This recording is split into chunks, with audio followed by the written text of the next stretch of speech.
पहिली आठवण, पहिली माणसं.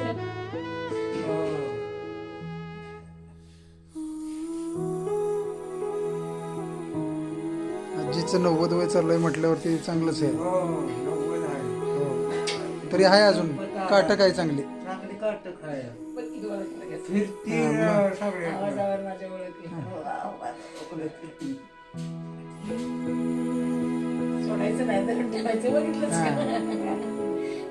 चल येतेस का घरी? मल्हारपेठला चल, मला भेटला घरी आमच्या चल की.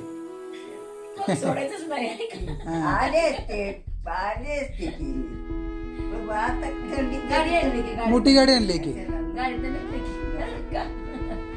असं तिकडं पास झालं जेव्हा तुम्ही जाता या आणि या बुद्धीशी येणे. आणि आता राहावा शिवट हो. सकाळ जावा हा? अशीला व्हिडिओ कॉल केला. वाट बघणं माझं बोललं का?